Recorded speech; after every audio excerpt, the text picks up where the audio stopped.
நம்ம பைக்ல நைட் டைம்ல ஃபாஸ்டா போறோம். ஒரு பூனை அந்த நேரம்னு பார்த்து ரோட கிராஸ் பண்ணுது. அப்படின்னா என்ன அர்த்தம் தெரியுமா? ஒரு அர்த்தமும் கிடையாது. இது வந்து ஒரு பிராக்டிகலி அந்த காலத்துல இருக்கிற ஒரு இன்சிடென்ட்டை நான் சொல்றேன். அதாவது அந்த காலத்துல பாத்தீங்கன்னா புல்ஸ், அனிமல்ஸ் அதாவது மாட்டு வண்டியில தான் போவாங்க வருவாங்க.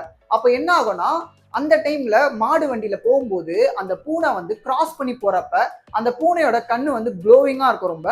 அது வந்து நைட் டைம்ல பாத்தீங்கன்னா இந்த மாடோ இல்ல ஏதோ ஒரு அனிமல்ஸ் மூலமா நம்ம மேல வண்டி வச்சு போறதுனால அதுக்கு வந்து பயம் ஏற்படுத்தி அது வண்டி வந்து கொலாப்ஸ் ஆகிறதுக்கான சான்ஸ் அதிகமா இருந்துச்சு. அதனாலதான் என்ன பண்ணுவாங்க, பூனை வந்து கிராஸ் பண்ணி போறப்ப அவங்க மாட்டு வண்டியோ இல்ல ஏதோ ஒரு அனிமல் வண்டியோ அவங்க வந்து அதை ஸ்டாப் பண்ணிடுவாங்க. இன்னொரு அனிமல்னு சொல்றது நான் கழுதை அந்த மாதிரி சொல்றேன். ஸோ அந்த மாதிரி வண்டியெல்லாம் அவங்க என்ன பண்ணுவாங்க, அதை நிறுத்திடுவாங்க, போக மாட்டாங்க. அந்த ஒரு பேசிஸ்னால தான் இத்தனை நாள் வந்து ஒரு பூனை கிராஸ் பண்ணி போனா நின்று போனோம் அப்படின்ட்டு சொல்லி சொல்லி சொல்லி இப்ப எப்படி எடுத்துட்டு வந்துட்டாங்கன்னா பூனை அது பாட்டு கிராஸ் பண்ணி போனாலும் நம்ம பைக் ஓட்டு போனா கூட நின்றுட்டு போனோம் அப்படின்னு சொல்ற அளவுக்கு வந்துட்டாங்க. அண்ட் தண்ணி குடிச்சிட்டு போங்க, அது வந்து அபசகனம் அப்படி இப்படின்னு சொல்லிட்டு நிறைய தியரிஸ், இந்த மாதிரி நிறைய தியரிஸ் வந்துருச்சு. ஸோ அதெல்லாம் ஒண்ணுமே கிடையாது. ஒரு பூனை கிராஸ் பண்ணி போகுதுன்னா அது அது வேலையை ஏதோ பார்த்துட்டு போகுதுன்னு அர்த்தம், வேற ஒரு அர்த்தமும் கிடையாது. இந்த விஷயம் உங்களுக்கு இது வரைக்கும் தெரியாம இருந்ததுன்னா கண்டிப்பா இந்த வீடியோக்கு ஒரு லைக் அண்ட் ஷேர் பண்ணிட்டு இந்த மாதிரி கண்டென்ட்ஸை கொடுக்குற என் பேஜை ஒரு ஃபாலோ பண்ணி வச்சுக்கோங்க.